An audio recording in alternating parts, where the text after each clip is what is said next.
तो hello everyone, welcome back. आज की इस वीडियो में हम बात करने वाले हैं बिजनेस एंड कॉमर्शियल नॉलेज से एक बड़े ही interesting topic objective of business के बारे में। अब ध्यान से इन चीज़ों को सुनना, बिकॉज क्लास 11th में ना आप लोग के साथ एक छोटा सा मजाक हुआ है। सर मजाक क्या था?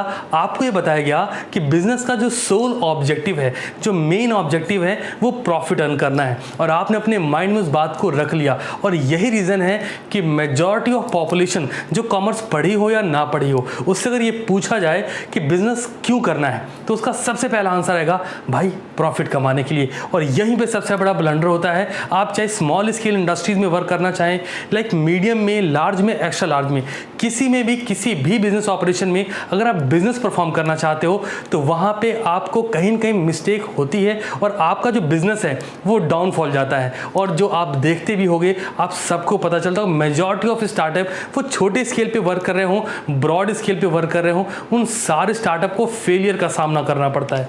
रीजन क्या है सर उसके? बिकॉज प्रॉपर एनालिसिस नहीं है। तो आपके बिजनेस एंड कॉमर्शियल नॉलेज के चैप्टर 1 में ये बहुत अच्छे से डिटेल किया गया है, और मैं चाहता हूं कि ये स्पेसिफिक टॉपिक मैं आपको ढंग से पढ़ाऊं। बिकॉज क्या है ना, आपका माइंड रट्टाफिकेशन से दूर थोड़ा इन डेप्थ एनालिसिस कर पाएगा कि बिजनेस का जो मेन ऑब्जेक्टिव है वो कितनी कैटेगरी में डिवाइड करता है, और उस कैटेगरी में किसी भी पर्सन को अगर बिजनेस करना है तो उसे परफॉर्म कैसे करना चाहिए। तो सबसे पहली बात, क्या बिजनेस का सोल ऑब्जेक्टिव प्रॉफिट अर्न करना है? सिंपल आंसर नहीं। सर ऐसा क्यों?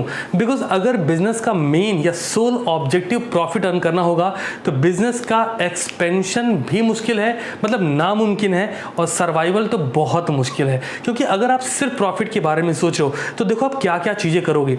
आप सोशल वैल्यूज़ को बिल्कुल टॉप पे रख दोगे, हटाओ, इससे मतलब ही नहीं है। वैल्यूज इथिक्स भाड़ में जाए, है ना। आप अपने प्रॉफिट को अर्न करने के लिए, मैक्सिमाइज करने के लिए क्वांटिटी में फॉल्ट करना स्टार्ट कर दोगे, क्वालिटी में फॉल्ट करना स्टार्ट कर दोगे। आप अपने इन्वेस्टर्स को टाइम पे पेमेंट नहीं कर रहे होगे, आप अपने एम्प्लॉयर को टाइम पे पेमेंट नहीं करोगे, सप्लायर चेन को ब्रेक करोगे, ऐसे बहुत सारे इलीगल वर्क करोगे, बस एक पर्पस पूरा करने के लिए, और क्या? प्रॉफिट मैक्सिमाइज हो पाए। बट सर क्वेश्चन ये राइज होता है कि क्या इससे बिजनेस लॉन्ग टाइम तक सर्वाइव कर पाएगा क्या? तो आंसर क्या है? नहीं। तो बात फिर से वहीं आ गई कि आप लोग के साथ एक मजाक हुआ है सर। तो ऐसा लगा मेरा मजाक। स्टार्ट करते हैं। Amount of profit of performance is the precursor of profit. देखो प्रॉफिट, कितना प्रॉफिट, अमाउंट की बात करें तो इस पॉइंट पे ध्यान देखना। Profit is just about that much and that less, उतना ज़्यादा उतना कम, an objective of business. Business के लिए प्रॉफिट कैसा है? तो लाइन देखना जरा, ईटिंग फॉर लिविंग, जितना खाना ज़रूरी है आपके जीने के लिए, उतना ही प्रॉफिट ज़रूरी है बिजनेस को सरवाइव करने के लिए, बिजनेस के ग्रोथ के लिए, उनके एक्सपेंशन के लिए। इससे ज़्यादा, या यूँ कहा जाए कि business is a sole objective of, like profit is a sole objective of business, या फिर profit is a main objective of business, तो पूरी तरीके से गलत है। क्यों? आगे देखो जरा। Do we eat to live और लिव टू ईट? क्या हम खाने के लिए जी रहे हैं या जीने के लिए खा रहे हैं? तो सिंपल सा आंसर भाई, बहुत बार लोग कंफ्यूज जाते हैं। हाँ जी खाने के लिए जी रहे हैं, अरे गलत है यार, जीने के लिए खा रहे हैं ना हम। भाई हम जीना चाहते हैं, इसलिए हमें खाना अच्छा लगता है। तो ये सिंपल सी बात है। अब ऐसे ही प्रॉफिट बिजनेस के लिए है, लेकिन कितना इंपॉर्टेंट? जितना लिविंग के लिए आपके लिए ईटिंग इंपॉर्टेंट। क्लियर? आगे बढ़ते हैं। Likewise, profit is a minimum concept. In fact, a cost of being in and cost of staying in business. तो प्रॉफिट क्या है सर? बिजनेस में स्टे करने की कॉस्ट है। तो एक स्टेटमेंट नोट कर लीजिए, profit is just a number. Profit क्या है? सिर्फ नंबर है बिजनेस में स्टे करने के लिए, बिजनेस में सर्वाइव करने के लिए। इतना क्लियर? नेक्स्ट पॉइंट पे मूव करते हैं। सेकेंड पॉइंट जो हमारे पास आ रहा है, performance is the precursor to profit. Sir ये जो प्रिक्यूर्सर, इसका मतलब है एग्रीड या फिर लुकिंग फॉरवर्ड।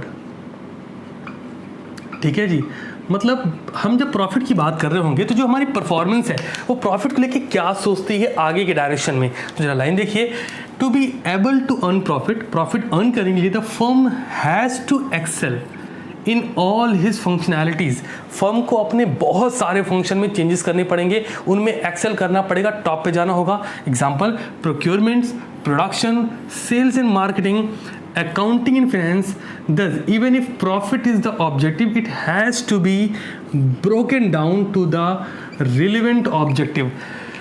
अगर आपका ऑब्जेक्टिव प्रॉफिट अर्न करना भी है तो उसको बहुत सारे रिलेवेंट ऑब्जेक्टिव में हमें ब्रोक करना पड़ेगा, डिवाइड करना पड़ेगा। अदरवाइज प्रॉफिट अर्न करना जस्ट अ ड्रीम, एक सपना भर होगा। क्यों सर ऐसा है, समझना।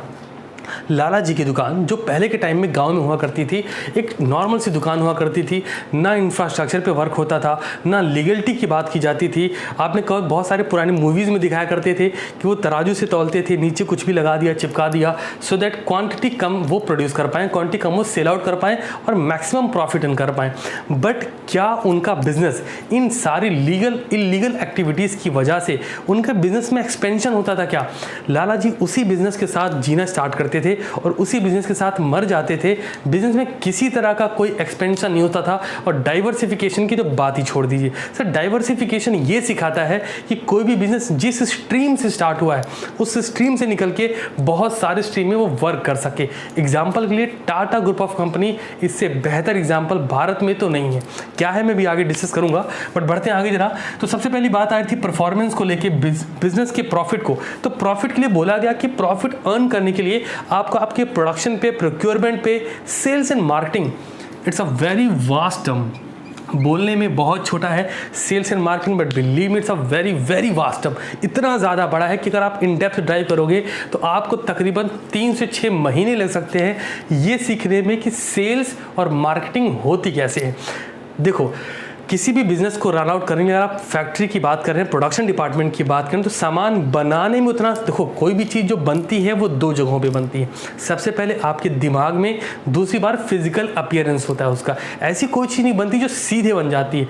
जिस स्क्रीन पे आप मुझे देख रहे हो, मोबाइल या लैपटॉप या फिर टीवी स्क्रीन पे जहाँ आप मुझे देख रहे हो सिस्टम पे अपने, वो चीज़ भी पहले दिमाग में बनी होगी, फिर फिजिकल अपीयरेंस आया होगा। लेकिन उसको बनाना तो एक बात, प्रोडक्शन हो गया, उसको बेचने के लिए, सेल्स करने के लिए, उसकी मार्केटिंग कैसे करना है, अपने कॉम्पिटिटर से अपने प्रोडक्ट को बेहतर कैसे बताना है, ये बहुत सारी एक्टिविटीज़ होती हैं जिसमें marketing one of the toppest activities कहलाती है।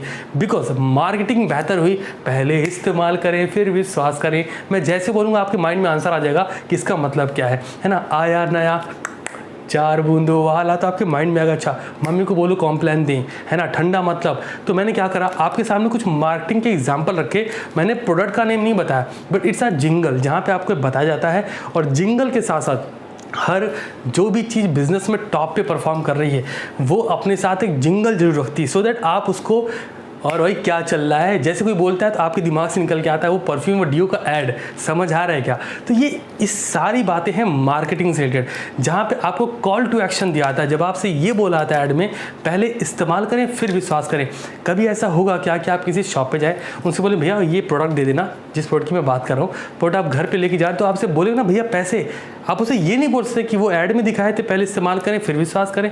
तो जब हम इस्तेमाल करेंगे, हमें विश्वास होगा तो हम पेमेंट कर देंगे। क्या शॉप वाला आपको प्रोडक्ट देने वाला है? आंसर नहीं, लेकिन उसमें हिडन कमांड है। तो मैंने 3 लाइन बोली है, लिख देता हूँ। किसी भी मार्केटिंग में सबसे पहला वर्ड आएगा हिडन कमांड, ठीक है, ये दूसरे नंबर पे आएगा। पहले नंबर पे आएगा जिंगल।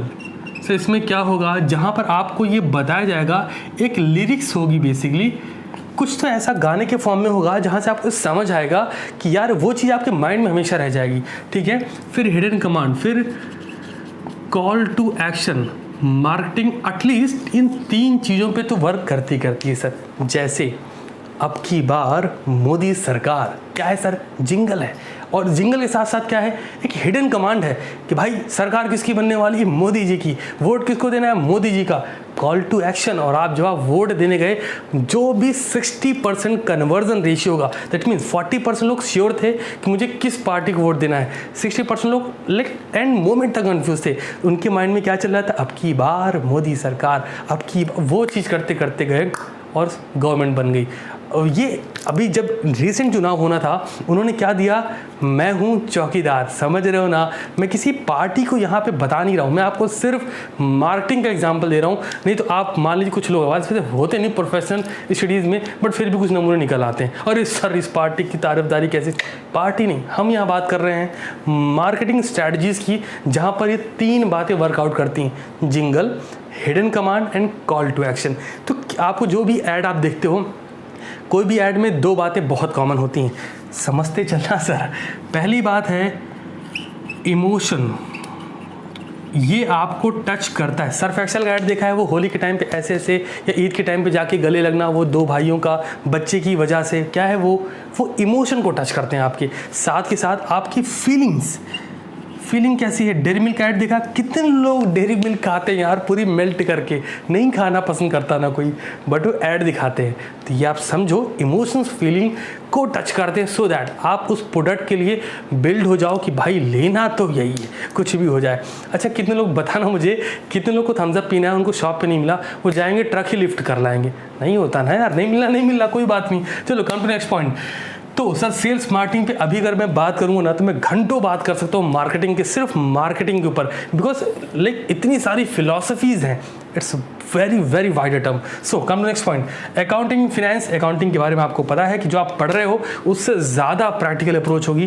फिनेंस बोले तो लोन की फैसिलिटीज़ कैसे अवेलेबल होगी, इंटरेस्ट कैसे पेमेंट करना है और हम क्रेडिट फैसिलिटीज़ कैसे दे सकते हैं। नेक्स्ट पॉइंट की बात करेंगे, प्रॉफिट इज अ ऑब्जेक्टिव, लेकिन इसको हमें क्या करना होगा, ब्रोक करना है 4 टाइप्स में। सर ये 4 टाइप्स किसी भी बिजनेस की बैकबोन है, फिर से सुन लो, ये 4 टाइप्स की जो ऑब्जेक्टिव है, प्रॉफिट ही कमाना है बट सीधे तरीके से नहीं, घूम के जाना है। समझ आ रहा है? ये 4 पॉइंट जो अब बताने वाला हूँ ये किसी भी बिजनेस के लिए बेस होंगे, बैकबोन होंगे। सबसे पहले पॉइंट से स्टार्ट करेंगे, इकोनॉमिक ऑब्जेक्टिव। ऑब्वियस सी बात है, पहले धंधा कर रहे हैं तो सर पैसा तो चाहिए, प्रॉफिट के फॉर्म में चाहिए, लेकिन कैसे? हम अपनी सेल्स को इंक्रीज करेंगे।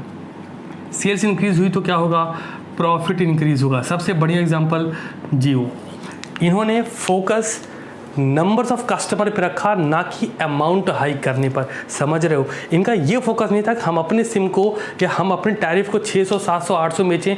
इनका फोकस ये था कि पहले हमारे पास नंबर ऑफ कस्टमर्स होने चाहिए, उसके बाद हम ये अप्रोच इंप्लीमेंट करेंगे। सेकेंड पॉइंट की बात करते हैं, return on investment. Sir investment का सीधा सा मतलब है बिजनेस में आप जो पैसा लगा रहे हो उस पर आरओआई कितना आ रहा है, रिटर्न इन्वेस्टमेंट कितना। थर्ड है efficiency, more from less, that means आप अर्न ज़्यादा करो, लगाया जितना है उससे, इन्वेस्ट कम करना पड़े, अर्निंग ज़्यादा हो। Next economy value added. Sir simple सी बात है, प्रॉफिट ज़्यादा हो, किससे?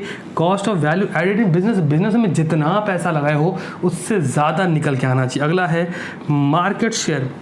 ऑब्वियस सी बात है, मार्केट शेयर हमारे लिए बहुत इंपॉर्टेंट है। अगर हमारा मार्केट में शेयर नहीं होगा तो हम बिजनेस से कहीं ना कहीं आउट हो जाएंगे, और अगर अभी नहीं आउट हो रहे तो आने वाले वक्त में आउट हो जाएंगे।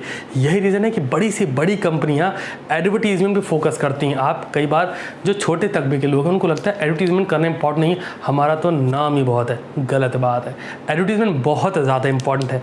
समझ रहे हो ना? सेकेंड पॉइंट की बात करेंगे, ऑर्गेनिक ऑब्जेक्टिव। ये वो ऑब्जेक्टिव है जो बिजनेस सेल्फ जनरेट करता है, खुद ब खुद जनरेट करता है। कैसे? देखो जरा, सर्वाइवल। सर किसी भी बिजनेस का सर्वाइवल किस बात पे डिपेंड करेगा कि उस बिजनेस का प्रॉफिट कितना है, क्योंकि इनकम नहीं है तो सर्वाइवल नहीं हो सकता। सेकंड, ऑब्वियस ही बात है ना, हम प्रॉफिट को हम किससे कंपेयर कर रहे हैं? सर प्रॉफिट को हम कंपेयर कर रहे हैं ईटिंग से ना। अब खाना ही नहीं तो जीना मुश्किल है ना, तो प्रॉफिट नहीं तो बिजनेस भी मुश्किल है। लेकिन नपातुला। सेकंड, एज ऑफ एसेट्स की बात कर रहे हैं। सर एज ऑफ एसेट्स की बात का मतलब सिंपल है, आप ये समझो, हम जब बिजनेस की बात करते हैं तो साथ में एसेट्स कौन है? सिर्फ जो हमारे पास फर्नीचर मशीन पड़ी, क्या वही हमारे एसेट्स है? नहीं सर, फर्नीचर मशीनरी इन सब के साथ साथ जो ह्यूमन रिसोर्स हैं वो भी हमारी एसेट्स हैं। सो फ्रेज ऑफ एचआर, हमें अपने जो हमारे ह्यूमन रिसोर्सेज हैं उनको भी अप्रेस करने पड़ेगा। फिर आता है रिजर्व कैपिटल, बिजनेस में इतना पैसा रखा हो कि अगर कोई अनएक्सपेक्टेड लॉसेज हुआ तो बिजनेस उससे ओवरकम कर पाए। Now next point is growth. ये ऑर्गेनिक रीच होगी इनकी, ये ग्रोथ भी कर रहे हूँ, ये सब होगा तो ग्रोथ होगी। Diversification of capability, Tata company की बात कर लेते हैं। टाटा कंपनी जब बात आएगी तो आप टाटा ग्रुप को जो सबसे ज़्यादा बेहतर तरीके से जानते हो वो जानते हो टाटा नमक की वजह से, और ये सोच टाटा ग्रुप ऑफ कंपनीज़ की है। कैसे समझाता हूँ, देखो टाटा का अपना खुद का होटल्स भी, जिसका नाम ताज होटल्स के नाम से आप जानते हो, क्लियर ना। टाटा स्टील भी है, टाटा आयरन में भी वर्क करता है, टाटा कार की कंपनी में वर्क करता है, टाटा होटल इंडस्ट्री में वर्क कर ही रहा है, टाटा ज्वेलरीज तनिष्क के नाम से जो ब्रांडिंग होती है उसमें भी वर्क कर रहा है। ऐसे बहुत सारे तकरीबन 300 के आसपास ऐसे ऑर्गेनाइजेशन है जिनमें टाटा वर्क करता है। माई क्वेश्चन इज कि टाटा इतनी जगह डाइवर्सिफाई करके क्यों रखा है? सवाल, क्या टाटा की ट्रक सारे लोग खरीदेंगे? नहीं जी। क्या टाटा की कारें सब खरीदेंगे? नहीं। क्या टाटा की ज्वेलरी सब लेंगे? नहीं। क्या टाटा के होटल्स में सब जाएंगे? फिर भी नहीं। इन शॉर्ट एंड सिंपल, क्या ये सारी चीज़ें सुबह 10 बजे के बाद शुरू होंगी, रात 10 बजे से पहले क्लोज हो जाएंगी, जितने भी ऑर्गेनाइजेशन की मैंने बात करी है। बट टाटा सॉल्ट, समझ रहे हो, ये है डाइवर्सिफिकेशन की पावर कि 135 करोड़ लोग, हम मान लो 35 करोड़ लोग ऐसे जो नहीं नमक खाएंगे, किसी और कंपनी किसी और ब्रांड का खाएंगे। 100 करोड़ लोग भी अगर टाटा का नमक खाते हैं और अगर उससे 1 रुपये भी जाता है टाटा ग्रुप ऑफ कंपनीज़ को, विद इन अ मंथ बात कर रहा हूँ, दिन की बात छोड़ दो, तो 1 महीने का 100 करोड़ रुपए सिर्फ टाटा नमक से मार्जिन आ रहा है। मतलब 1200 करोड़ का टर्नओवर का मार्जिन सिर्फ टाटा नमक दे रहा है, बाकी की बात ही छोड़ दीजिए। और वैसे भी इनका नाम लेना बनता है बिकॉज जब क्राइसिस होती है इकोनॉमी में तो सबसे पहले आने वाले भी टाटा के ग्रुप के मेंबर हैं, ठीक है। रतन टाटा जी ने अभी रिसेंटली 500 करोड़ दिया था, आपको पता हो, कोविड-19 में। So come to next point, social responsibility. Business का सिर्फ एक ही काम नहीं, पैसा कमाओ कमाओ कमाओ। कई बार लोग मुझसे बोलते हैं ऑनलाइन आके भी, सर आप फ्री ऑफ कॉस्ट क्यों पढ़ा रहे हो? अब देखो जरा, सबसे पहला पॉइंट, इस बारे में कभी बहुत डिटेल में बात करूंगा कि बिकॉज ये इतनी छोटी बात नहीं जो मैं आपको ऐसे बता सकूं कि फ्री क्यों पढ़ा रहा हूँ। बहुत सारी ऐसी स्टोरीज होती हैं जो इंस्पायर्ड करती हैं, यार चलो कुछ काम करते हैं। और बहुत सारे लोग अभी भी कंफ्यूज रहते हैं, अब पैसा मांगेंगे। जो फैकल्टीज अगर कोई मेरा वीडियो देख रही है तो अच्छे से सुन लो, नहीं होने वाला। चलो पहले पॉइंट की बात करें, कम्युनिटी सर्विस। सर बिजनेस जिस भी कम्युनिटी में है वो उसको सर्विस प्रोवाइड करे। सेकंड, एजुकेशन पर वर्क ज़्यादा करे, हेल्थ पर वर्क करे। मतलब हेल्थ का मतलब ये है कि प्रोडक्ट की क्वालिटी से कंपैरिजन ना करे। आप समझते हो किसी प्रोडक्ट की क्वालिटी में अगर केमिकल रिएक्शन से थोड़ा बहुत अप एंड डाउन हो जाए तो कितना बड़ा ब्लंडर हो सकता है आपकी इकोनॉमी में। सेकंड पॉइंट की बात करेंगे, ड्यूरिंग कैलेमिटीज़ फॉर एम्प्लॉयज़। देखो जब हम बात करेंगे कम्युनिटी सपोर्ट करे किसको, ड्यूरिंग, जो मैंने भी एग्जांपल लिया था रतन टाटा का, किसी भी बिजनेस की सोशल रिस्पॉन्सिबिलिटी है कि जब कोई ऐसी कैलेमिटी डिजास्टर हो तो वो अपनी कम्युनिटी, अपनी इकोनॉमी, अपनी कंट्री को सपोर्ट करे। बहुत सारी कंपनियां भारत की ऐसी हैं या भारत में ऐसी थी जिनको जब लगा कि यहाँ पे इकोनॉमी में वर्क करना मुश्किल हो रहा है तो उन्होंने अगल बगल देशों में अपने प्लांट सेटअप कर दिए। बहुत सारी कंपनियाँ ऐसी हैं। यहाँ समझ में आता है कि बिजनेस अपनी सोशल रिस्पॉन्सिबिलिटी से भाग रहा है। समझ रहे हो मैं क्या बोलना चाह रहा हूँ? तो आपको भी जब नेक्स्ट टाइम ये चीज़ देशभक्ति सीखी जाती है जापान के लोगों से, वहाँ चीज़ों को इम्प्लीमेंट या फोर्स नहीं करना पड़ता, लोग समझते हैं, उनसे सिर्फ रिक्वेस्ट करनी पड़ती। हमारे यहाँ फोर्स करना पड़ता है। अगला, सोशल रिस्पॉन्सिबिलिटी में एम्प्लॉयज़ के लिए, लाइक इन्वेस्टर्स के लिए, सप्लायर के लिए, कस्टमर के लिए भी इनकी रिस्पॉन्सिबिलिटी बनती है। एम्प्लॉयज़ को टाइम पे सैलरी दे, इन्वेस्टर को टाइम पे रिटर्न्स दे, सप्लायर को टाइम पे पेमेंट करे, कस्टमर को time to time product quality और क्वांटिटी मेजरमेंट के साथ दे। Now come to last point, legal, ethical and environmental objective. देखो किसी बिजनेस का मैं हमेशा से कहता रहा हूँ, लीगल ऑब्जेक्टिव नहीं है तो बिजनेस नहीं है, समझ के चलो। बिकॉज आज नहीं तो कल वो बिजनेस बंद होना है। बहुत सारी ऐसी चिट फंड कंपनियाँ आई जो मार्केट में आई, 21 दिन में पैसा डबल। समझ रहे हो, ये भी एक मजाक ही है। लेकिन वो कहाँ चलता है सर, कुछ दिन चला फिर बंद होना है उसको। तो पॉइंट नंबर 1 है आपका रिस्पेक्ट फॉर लॉ। जो भी आपकी इकोनॉमी, कंट्री का लॉ, उसकी रिस्पेक्ट करनी होगी, ऑप्शन नहीं होगी। Second, fair practices. ट्रांसपेरेंसी का मतलब है गवर्नमेंट को पता होना चाहिए कि आप किस प्रोडक्ट में, किस सर्विस में डील करते हो और क्या गवर्नमेंट का उससे कोई लॉस तो नहीं है। अगला, honesty and integrity. Green technology का मतलब आप देखो आजकल हर प्रोडक्ट पे मेंशन होता है आफ्टर यूज रिसाइकिल यूज़ कर सकते हैं आप उसको रिसाइकिल कर सकते हो, ठीक है। प्लास्टिक का कम से कम यूज़ करना, ये सब ग्रीन रेवोल्यूशन में आता है आपके। अगला आता है effective waste handling, preservation of air, water and soil quality. Product ऐसा हो जो इकोनॉमी को बेहतर बना सके, हमारे रिसोर्सेज का ख्याल रखे। तो अब ध्यान से सुनना, आपके बीसी के चैप्टर 1 में हमने जो सबसे पहला टॉपिक कवर किया था डोमेन्स, जो बहुत इंपॉर्टेंट था। और आज हमने आपकी सबसे बड़े ब्लंडर मिस्टेक जो क्लास 11th में मजाक हुआ था कि profit is a sole objective of business, उसको आपके दिमाग से निकाला है। ऐसे बहुत सारे टॉपिक हम आगे कवर करते चलेंगे सो दैट कोई भी कंफ्यूजन ड्यूरिंग MCQ पेपर आपको ना फेस करना पड़े। तो मिलता हूँ आपकी नेक्स्ट क्लास में अकाउंट्स की सुबह 11 बजे, और तब तक के लिए शानदार रहिए और पढ़ते रहिए।